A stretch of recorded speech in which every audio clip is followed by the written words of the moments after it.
Assalamualaikum warahmatullahi wabarakatuh. Jumpa lagi bersama saya, Rofandi Ibrahim, dalam acara podcast Pojok Donggala. Podcast Pojok Donggala mengabarkan kepada pemirsa podcast di mana saja Anda berada secara kritis, cepat, dan akurat. Pada kesempatan kali ini saya kedatangan tamu yang sangat spesial untuk kita semua. Narasumber kita pada kesempatan podcast kali ini adalah Mas Imam. Nah, Mas Imam ini adalah salah satu pegiat tenun di Kabupaten Donggala, bahkan Sulawesi Tengah, yang beliau selama ini concern untuk bagaimana bisa mengangkat tenun Donggala ini bisa sama tenun Donggala ini ya belum sepopuler dengan batik yang kita kenal selama ini. Oleh karena itu beliau ini punya kapasitas untuk sama-sama kita bincang terkait dengan tenun Donggala ini. Bagaimana kabar Mas Imam pada kesempatan kali ini? Alhamdulillah. Alhamdulillah sehat-sehat. Nah, baik, 60 menit ke depan kita akan sama-sama mendengarkan, kita bincang-bincang santai bersama Mas Imam. Kalau tidak salah Mas Imam ini juga adalah salah satu ketua Asosiasi Tenun Donggala. Nah, nanti saya akan coba tanya kira-kira apa yang melatari Mas Imam untuk membentuk Asosiasi Tenun Donggala ini. Nah, mungkin untuk pertama kali untuk mengawali perbincangan kita pada podcast kali ini, saya ingin mau tanya dulu Mas Imam. Kira-kira Mas Imam, apa di pikiran Mas Imam terkait dengan pembentukan Asosiasi Tenun Donggala ini? Apa kira-kira yang melatari Mas Imam untuk membentuk asosiasi ini? Iya, terima kasih.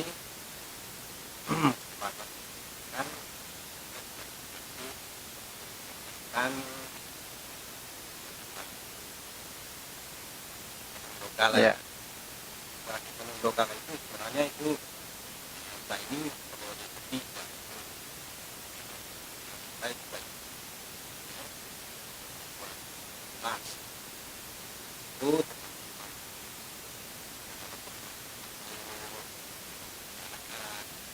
kan itu kami sepakat kan bahwa di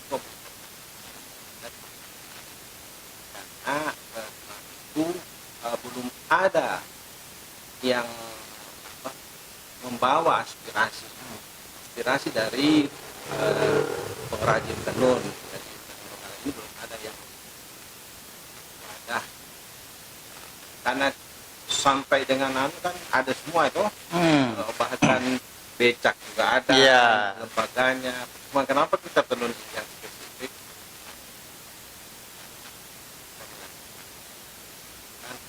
Untuk ada yang Asosiasi Tenun Donggala. Jadi kemarin itu saya juga hasil dari Mubes Wale 2020. Ya.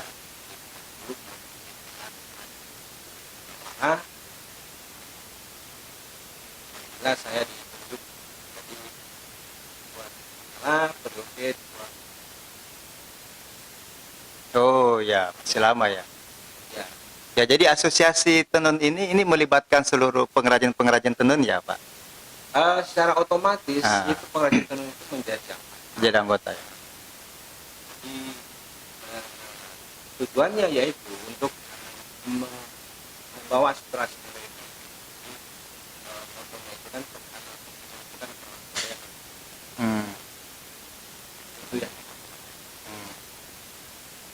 Ya, termasuk misalnya bagaimana pengrajin ini difasilitasi untuk, katakanlah, kita ketahui kan pengrajin-pengrajin tradisional yang ada di beberapa wilayah ini, katakanlah di Towale, di Limboro, Kola-Kola, biasanya kan mereka itu butuhkan semacam bahan untuk tenun. Kira-kira peran asosiasi di mana? Di mana di situ? Apakah misalnya asosiasi bisa memfasilitasi para petenun ini untuk menyiapkan bahan atau bagaimana, Pak Ketua? Iya, alhamdulillah Ah. itu setelah sa-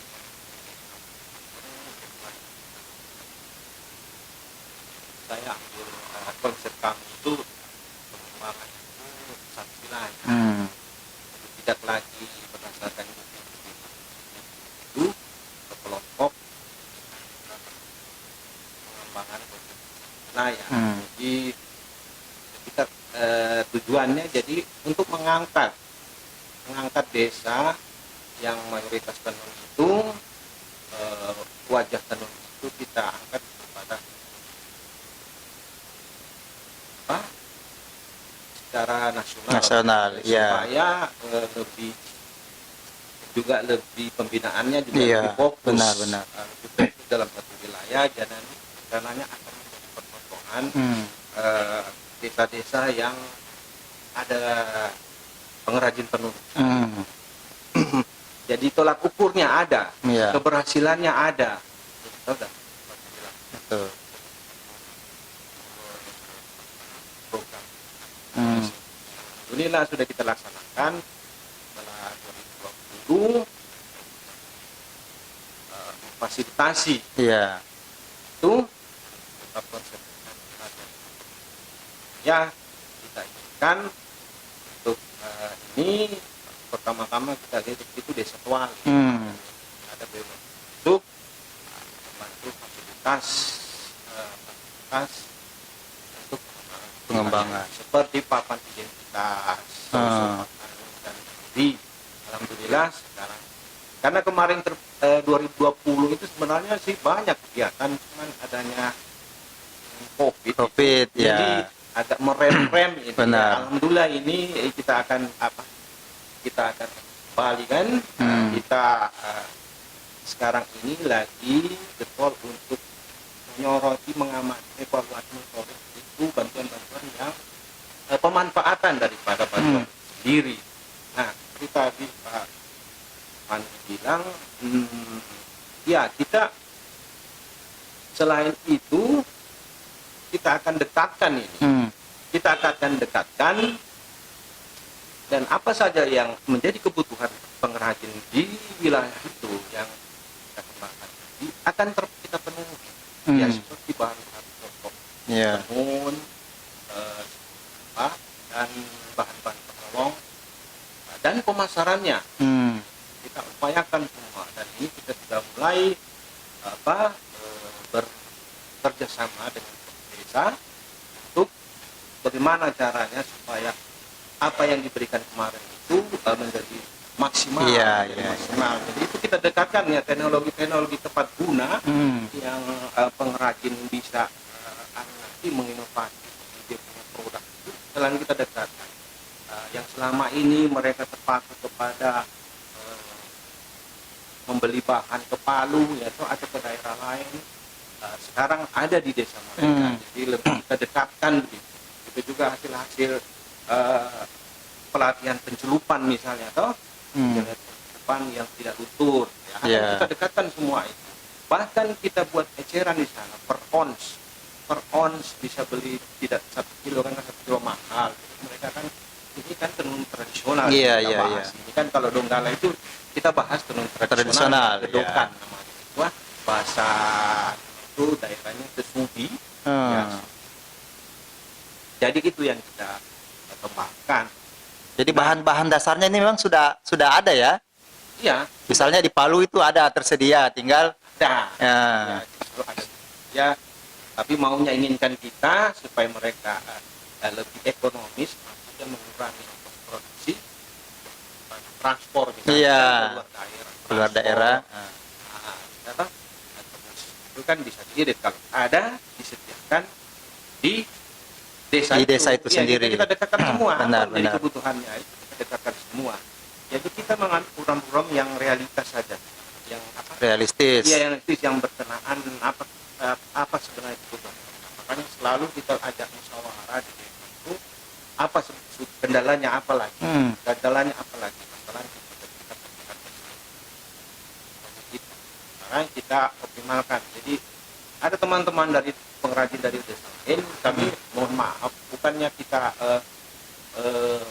tidak akan, nanti kita akan setelah ada kemandirian di desa ini, mandirian dan sampai ke masyarakat tersebut mendorong desa di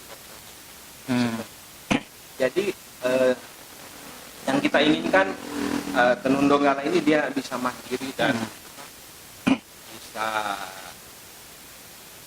bisa menyiapkan produksinya, bisa menyiapkan sentra-sentra produksi, ya. Juga dia dan itu yang utama, kita terus mempromosikan bahwa pembeli itu, konsumen itu harus datang ke sini.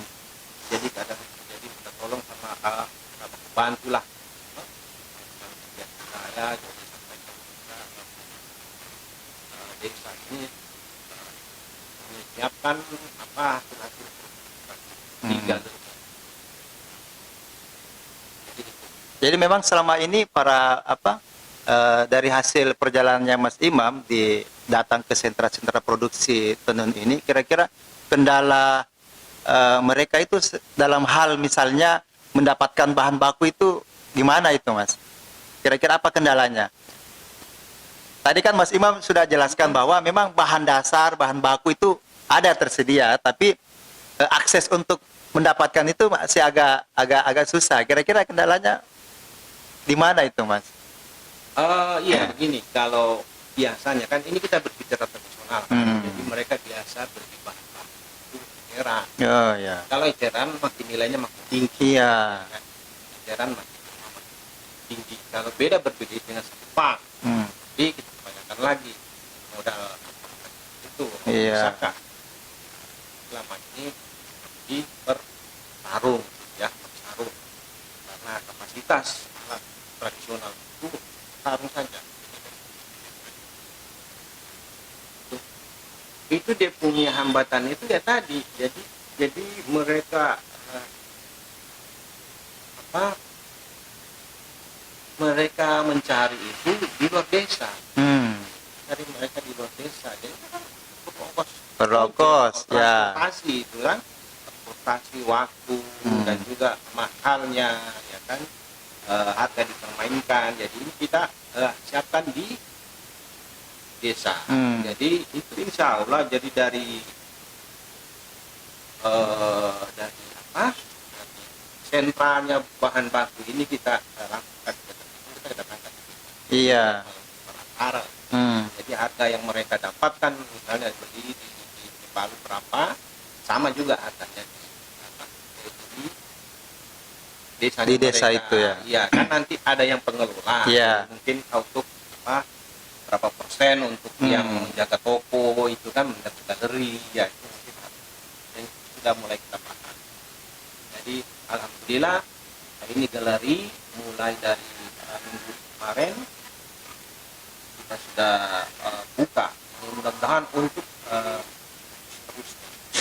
Jadi kita itu yang kita sekarang, kita evaluasi. Ya. Makanya memang lebih tepat kalau ketika asosiasi atau koperasi tenun ini bisa memfasilitasi. Katakanlah kebutuhan-kebutuhan dasar yang tadi kita jelaskan, itu asosiasi yang menyiapkan atau koperasi tenun yang menyiapkan. Lembaga-lembaga inilah yang kemudian akan bisa memberikan bantuan kepada para pengrajin-pengrajin ini kan, dengan skema apa kan yang bisa dibangun. Ya, kemarin juga ada rencana kita memberi mereka penyuluhan bahwa memang koperasi ini memang dia punya anggaran dasar kan, ada tentang permodalan ya. Jadi sebenarnya yang efektif ada kelembagaan itu. Jadi maunya juga di desa itu ya, harus ada kelembagaan yang koperasi itu yang untuk mensejahterakan anggotanya, ya kan, misalnya koperasi tenun itu kan dia mensejahterakan anggota. Terus ada juga lembaga-lembaga lain. Ada BUMDes, Mas. Ada BUMDes. BUMDes juga harus bisa digerakkan untuk itu ya. Ya, itu kita beranu sekali sama BUMDes. BUMDes. Ya, mudah-mudahan bisa memfasilitasi ya, membackup, betul. Ya, bisa juga, tapi itu mungkin kendala BUMDes beda dengan koperasi ya. Kalau koperasi ada pihak luar yang bisa mengajukan modal tersebut, Iya. kan 1 tahun pembagian keuntungan. Tapi mungkin kalau BUMDes mana dia punya apa? Mungkin kan yang mengharapkan penyertaan Dana apa? desa. Nah, misalnya kan gitu, beda dengan koperasi. Kalau kan? BUMDes kan dana desa disertakan ke BUMDes. Ya. BUMDes itu bisa kelola, katakanlah untuk sektor usaha tenun. Ya, Itu BUMDes bisa mengelola kalau untuk saya itu. rasa bisa, karena ya saya belum tahu kalau mengenai aturan-aturan ini saya belum tahu, tapi koperasi saya tahu. Iya, Ya, iya. bisa dari pihak luar, secara swasta itu menanamkan modal investasi ke situ. Tapi kira BUMDes bisa juga enggak? Karena saya ini ya ada link ke teman-teman yang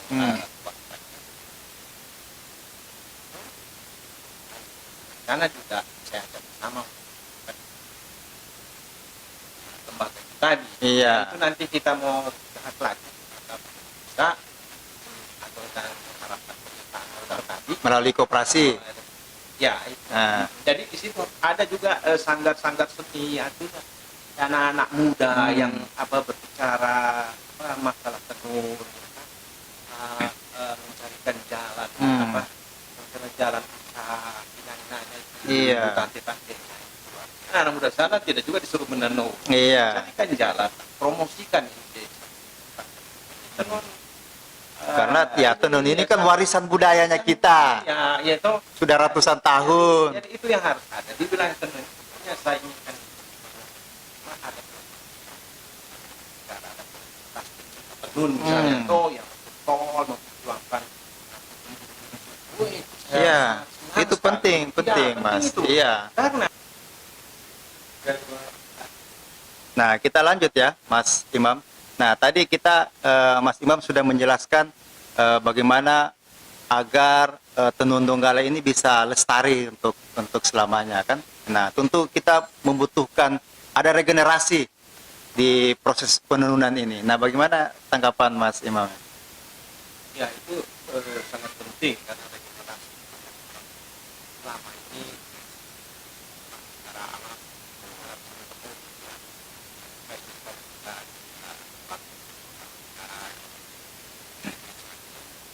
apa yang fasilitas wisata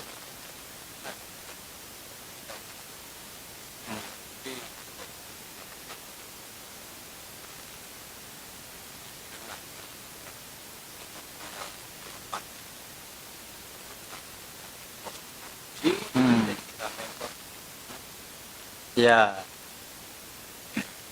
perusahaan dengan itu ada dua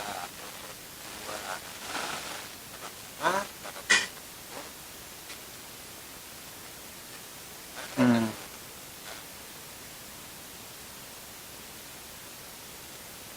Hmm. itu harus kita mas mereka Iya.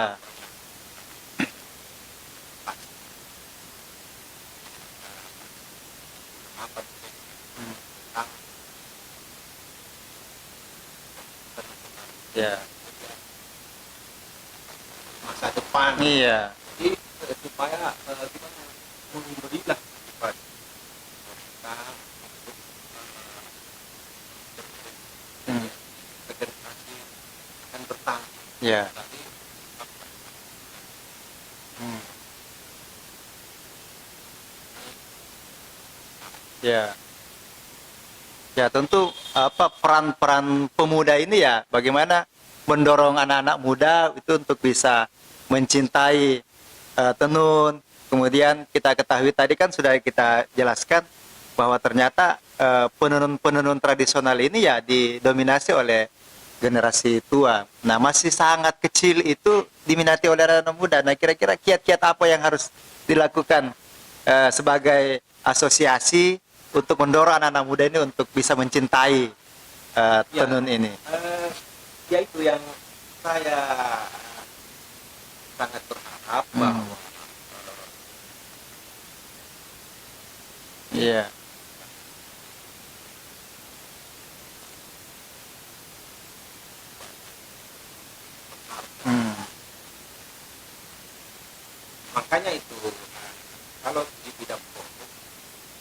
ada orang Iya. motif kan Iya. dalam kepala sekarang muda. Iya.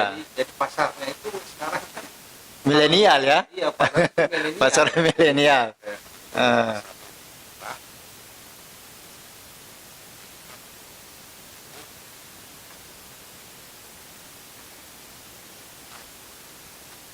kan Hmm. kan hmm.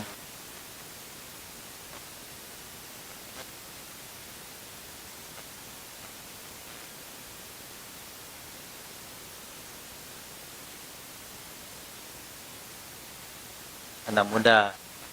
juga sebagian kita tolong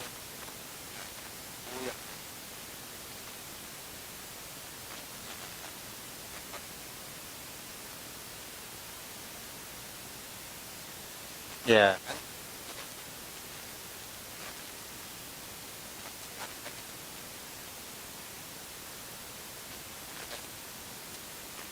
Iya. coba ya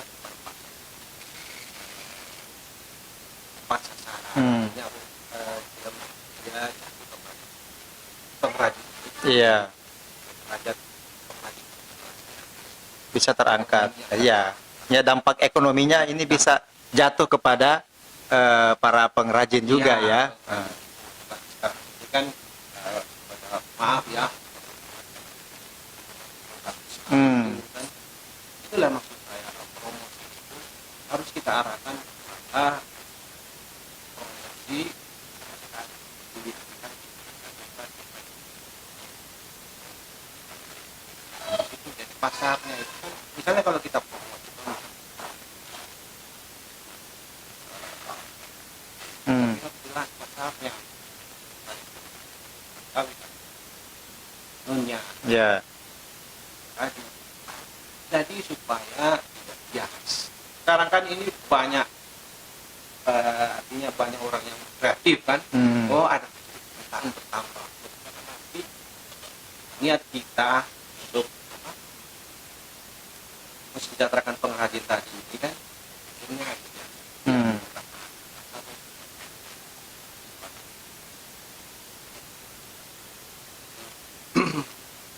kita kan saya sangat berterima Iya.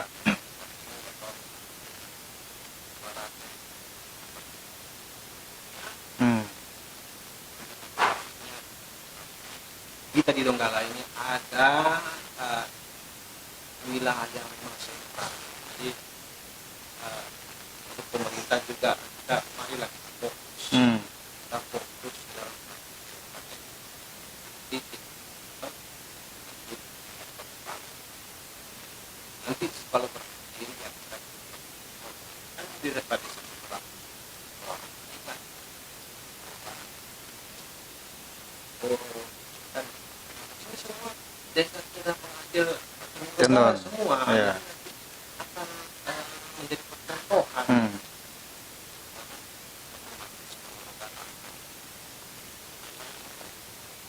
berkibar Iya. di daerah sendiri kan. Hmm. Nah, kan Hmm. energis ya kan sebelum kita Ya. tidak kita tahu apa realita apa yang berkembang kan. Betul. Nah, jangan maaf ya program buat di belakang meja Iya. Bener, carilah kita duduk-duduk diskusi. Iya. Nah, kita cari program bottom up Iya, Kan? benar. Teman-teman saya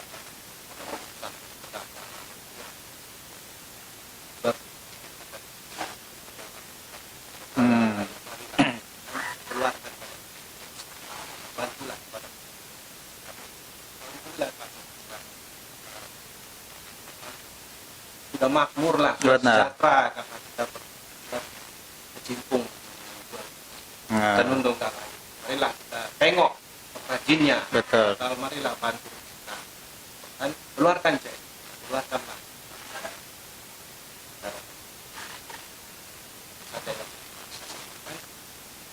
Ya, baik. Saya kira kita untuk closing statement dari Mas Imam terkait dengan pembahasan kita pada kesempatan kali ini, saya persilakan kepada Mas Imam untuk sedikit memberikan closing statement. Ya,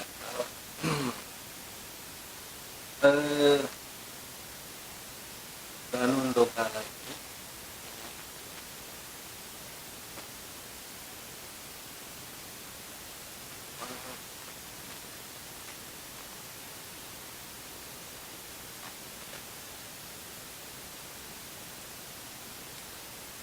harus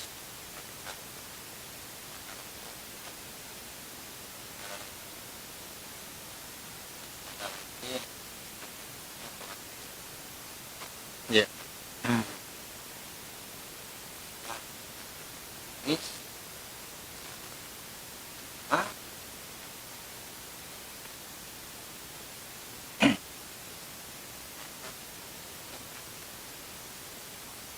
Hmm. is gotong royong untuk fokus wajah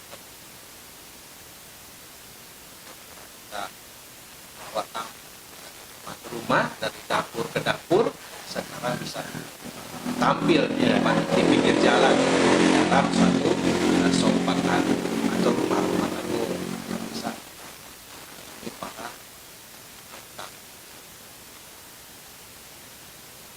Semoga bisa sejahtera. Oke.